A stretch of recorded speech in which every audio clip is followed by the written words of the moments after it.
चलिए स्टूडेंट, आनंद online classes में आपका वेलकम करते हैं। आज आप लोगों को जैसा हम हिस्ट्री के क्लास में लेकर चल रहे हैं आपका मुगल वंश।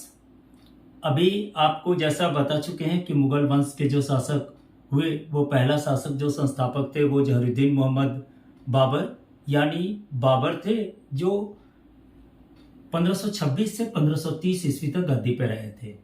उसके बाद आपका हुमायूं बैठे, जो 15 से वर्षों तक तो यायावर जीवन व्यतीत किए, यानी वो गद्दी पे पहले 1530 से 1540 तक और उसके बाद 1540 से 1555 ईस्वी तक उन्होंने यायावर जीवन व्यतीत किया था।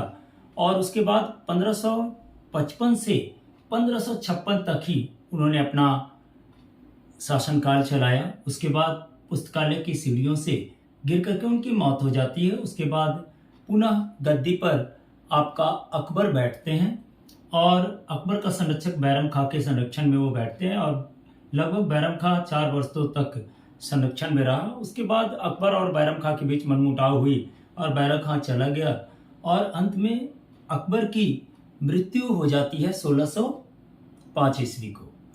और उसके बाद जो गद्दी पे बैठने वाले शासक थे वो हमारे जहांगीर थे।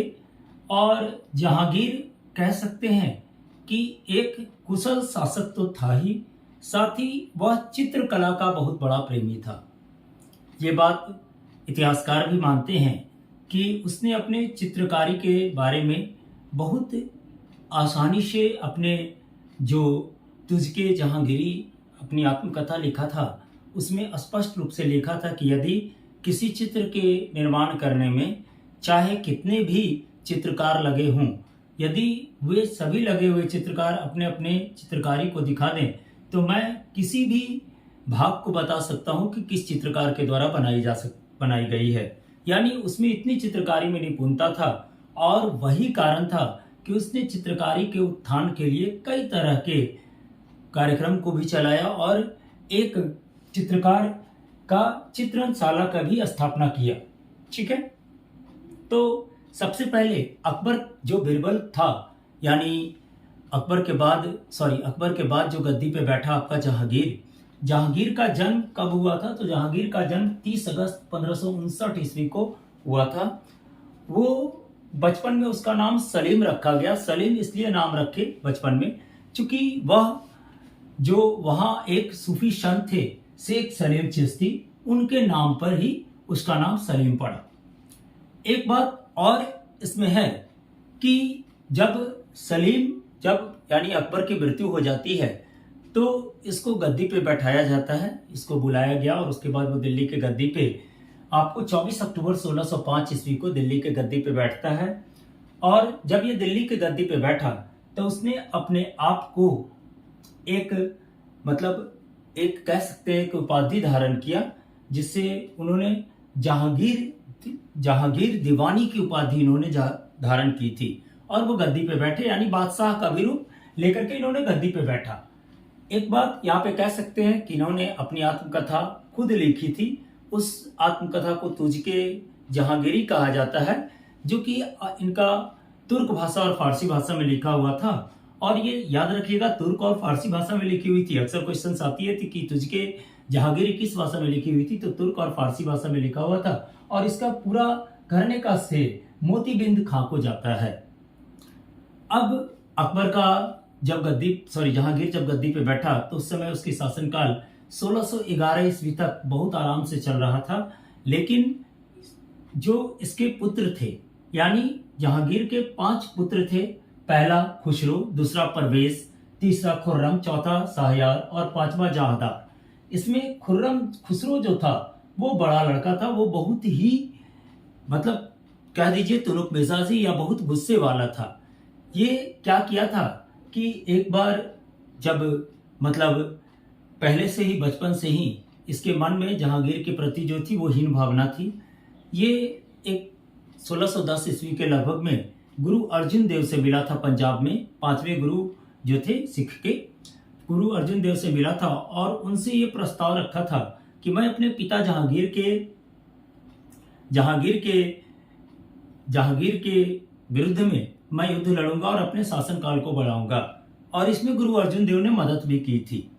तो ये जानकारी 1611 ईस्वी को युद्ध हुआ, जिसमें जहांगीर को यह पता चला कि हमारे बड़े पुत्र को बहकाने वाला जो थे वो गुरु अर्जुन देव थे, जो सिख के 5वें गुरु हैं। तो उसने पहले तो खुसरो की जो युद्ध लड़ी गई थी उसे दबाया और खुसरो को कैद खाने में डाल दिया और गुरु अर्जुन देव को फांसी की सजा दे दी गई।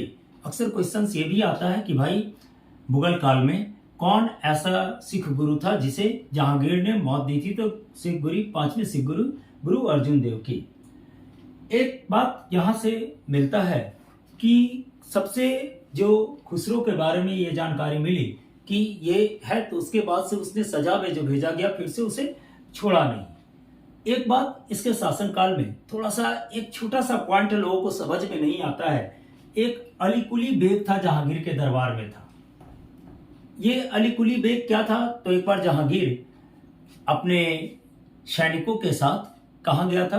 तो आपको वन में, मतलब वन रक्षण कह दें या वन में घूमने कह दें, जो भी कह दीजिए, वो करने जा रहा था, या कह दें कि अपना शिकार करने के लिए निकला था। अचानक एक शेर आ गया जिसको कि इस अलुकुली बेग ने अपने तलवार के द्वारा उसे एक ही बार में मार दिया था, जिसके कारण इसको शेर अफगान के नाम से भी जहांगीर ने बुलाया। इसकी शादी 1594 ईस्वी को मेहरुनिसा से हुई थी। अब देखिए कि जैसे जहांगीर तो पहले शादी किया ही था, उससे उसकी 5 बेटे हुए थे, लेकिन फिर जब क्या हुआ कि उसने थोड़ी, यहाँ पे कहानी थोड़ी सी अलग मोड़ पे आएगी और लोगों को ये समझ में कहानी नहीं आता, इसलिए हम ध्यान से आप लोगों को बता रहे हैं, थोड़ा ध्यान से इस बात को समझिएगा। 1594 ईस्वी को जो शेर अफगान जिसको संज्ञा दिया था अलकुनी बेग को, शेर अफगान की शादी मेहरुनिशा से होती है। यह कौन थी? तो मेहरुनिशा ईरान के निवासी मिर्जा गियास बेग की पुत्री थी। इससे किसकी शादी हुई? तो अलकुनी बेग यानी शेर अफगान की शादी होती है। अचानक युद्ध लड़ने शेर अफगान जाता है और उस युद्ध में 1660 ईस्वी को शहीद हो जाता है। तो इसके जब उस समय एक ऐसा शासन पद्धति में लिखा हुआ था कि यदि कोई शासक युद्ध में शहीद होता है या मारा जाता है तो उसकी पूरी भरण पोषण जो सरदार होंगे या बादशाह होंगे वो करेंगे। इसके लिए उसने क्या किया? तो जहांगीर तो उसकी पत्नी को देखा नहीं था। जहांगीर ने उसकी पत्नी को अपनी मां यानी अकबर की पत्नी रालिया बेगम की शादी में सेवा में लगा दिया।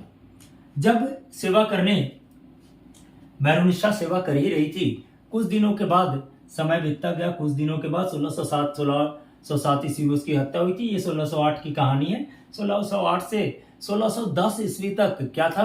तो वो किसकी सेवा कर रही थी? तो शलिया बेगम जो थी अकबर की पत्नी, या कह दें जो कह सकते हैं कि जहांगीर की मां के रूप में भी थी, उसके सेवा में लगी हुई थी। लेकिन एक दिन जहांगीर, नवरोज का त्योहार होता है मुस्लिमों के बीच, पहले होता था, मतलब वो त्योहार क्या था कि ठीक जैसे हम लोग ईद आजकल मनाते हैं उसी के तरह से उस समय जो जहांगीर के समय में था वो एक नवरोज त्योहार मनाई जाती थी, जिसमें लोग आपस में मिलते जुलते थे और ये एक तरह का मतलब अलग ढंग का एकजुटता के लिए ये त्योहार मनाई जाती थी। उस त्योहार में वो मेहरुनिशा को देखा और काफी मंत्रमुग्ध हो गया। जब वो मेहरुनिशा से मंत्रमुग्ध हो गया तो उससे विवाह का प्रस्ताव रखा और 1611 ईस्वी को मेहरुनिशा से उसने शादी कर लिया। ये जो मेहरुनिशा थी वह काफी ही कुशाग्र बुद्धि की थी और बहुत ही अच्छे चरित्रवान की औरत थी।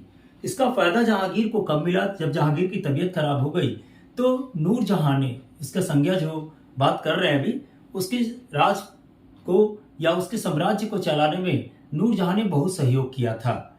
नूरजहां को क्या कहे तो जो मेहरुनिशा थी उसको बाद में चल के उपाधि जो जहांगीर ने था वो नूरमहल और नूरजहां का दिया और उसके सम्मान में चांदी का सिक्का भी चलाया। इतिहासकार यहाँ तक कहते हैं कि जहांगीर और नूरजहां इतनी विख्यात हो गई थी कि पहले जो सिक्के होते थे उसमें जहांगीर के सिर्फ चित्र अंकित होते थे, लेकिन अब नूरजहां का भी चित्र अंकित होने लगा था 1615 ईस्वी के बाद से। अब कहा जाता है कि एक शेर अफगान जो मेहरुनिशा के पहले पति थे शेर अफगान अली कुनी बेग, उनकी और मेहरुनिशा की एक पुत्री थी। उस पुत्री का नाम था आपका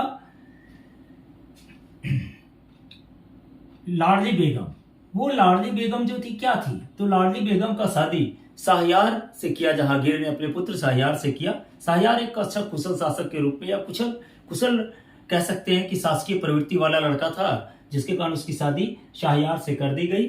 उसके बाद जो हुआ वो क्या हुआ कि 1617-18 ईस्वी से लगभग जहांगीर की तबीयत धीरे धीरे खराब रहने लगी थी। ठीक है।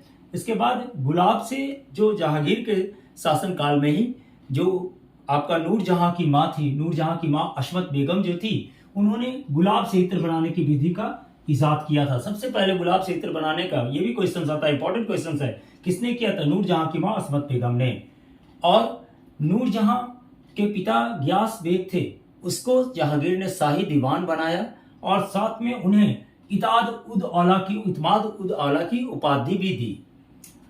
अचानक जब तबीयत खराब था, धीरे धीरे इधर उधर के शासक मुगल पे नजर डाले हुए थे, तो इसी बीच में नूरजहां ने अपना जो शादी के समय ही गुट बनाया था, नूरजहां गुट, उसको फिर से एकत्रित किया और उस गुट में अपने पिता इतामुद्दौला, भाई आसफ खां और मां अशमत बेगम को रखा। और ये गुट के कारण ही उसका साम्राज्य अंत तक चला, जहांगीर का साम्राज्य अंत तक चला। लेकिन 1626 ईस्वी को एक ब्रेक थ्रू मिला। क्या ब्रेक थ्रू मिला? तो महावत खां ने झेलम नदी के किनारे इन सभी को बंदी बना लिया था। ठीक है, तीनों को, जो आपका नूरजहां गुट में थे। सो अंत में जहांगीर की मृत्यु 28 अक्टूबर 1627 ईस्वी को भीमवार नामक स्थान पर हो गया। भीमवार नामक स्थान पंजाब में पड़ता है, वहां पे इसकी मूर्ति 1627 ईस्वी को हो जाती है। उसके बाद शाहजहां गद्दी पे बैठेगा। अब मृत्यु के बाद इसको दफनाया कहाँ गया है? तो शाहदरा में। याद रखिएगा, शाहदरा लाहौर में रावी नदी के तट पर इनको दफनाया गया। और महावीर का जो मकबरा का, जो जहांगीर का मकबरा जो बनाया गया, वह नूरजहां के द्वारा बनवाया गया था। यह भी याद करने की चीज है। अब जहांगीर के शासन काल में ही विदेशियों का आगमन शुरू हो गया था। या तो कह दें कि विदेशी जो थे वो जहांगीर के शासन काल में ही नजर डाल दिए थे। इसका सरल सा उदाहरण देख सकते हैं कि कैप्टन हॉकिंस जो था वो आपको 1608 ईस्वी में जहांगीर के दरबार में ही आया था। उसके बाद 1615 ईस्वी को सर टॉमस रो आया। ये सब उसी के काल में आने वाले विदेशी हैं, यानी विदेशियों का आगमन जहांगीर के शासन काल से शुरू हो गया था। यदि क्वेश्चन आता है तो ये बात आराम से कर सकते हैं। साथ ही एक जो जहांगीर में खासियत था, उसने अपने महल के कुछ दूरी पर एक जंजीर लगाई थी, न्याय का जंजीर, जिसमें उसके घर तक, उसके शयन कक्ष तक एक घंटी लगी हुई थी सोने की। जब भी कोई सोने के जंजीर को खींचता था, वो घंटी बजना शुरू हो जाता था, तो जहांगीर समझता था कि हमसे न्याय लेने के लिए आया है। और वो या तो उसी समय वही न्याय करता था या दरबार में बुलाकर न्याय कराता था। वो न्याय का जंजीर जो था वो आपका किनका था? तो आपका जहांगीर का था। और दूसरी बात, जहांगीर चित्रकला प्रेमी था, इसी के कारण आगा राजा के नेतृत्व में चित्रणशाला की स्थापना की थी। और इसके बाद 1627 ईस्वी को जहांगीर के बाद गद्दी पर जो बैठता है वो शाहजहां है। शाहजहां के बाद जो स्थिति है थोड़ी औरंगजेब के हाथ में जाएगी। औरंगजेब थोड़ा ज्यादा शासनकाल करेगा और उसके बाद समझिए तो मुगल वंश का धीरे धीरे अंत होता ही चला जाएगा, यानी सब निरंकुश शासक बनते जाएंगे, शासन तंत्र छोटा होता जाएगा। मेनली यही 6-7 शासक जो हुए थे, 6-7 शासक वो उस समय डेवलप किए थे। आशा है कि हमारे चैनल को आप देख रहे होंगे। चूंकि हमारा चैनल ऐसा नहीं है कि हिस्ट्री का एक प्रॉपर सब्जेक्टिव फॉर्म देता है, सब्जेक्टिव फॉर्म तो बना ही रहा है, लेकिन जो आने वाले क्वेश्चंस एग्जाम में होते हैं उसको सेलेक्ट करके हम एक मुखड़ा तैयार करते हैं, एक वे देते हैं, जिससे कि आप देखेंगे कि यदि सेट बनाने बैठेंगे तो यदि इस टॉपिक से क्वेश्चन आएगा तो आपसे आराम से बनता हुआ चला जाएगा। इसलिए हम कहेंगे कि हमारे चैनल को सब्सक्राइब कीजिए और हमारे वीडियो को लाइक कीजिए। अगला वीडियो जो मेरा आएगा वो शाहजहां का होगा। चलिए, थैंक यू, धन्यवाद।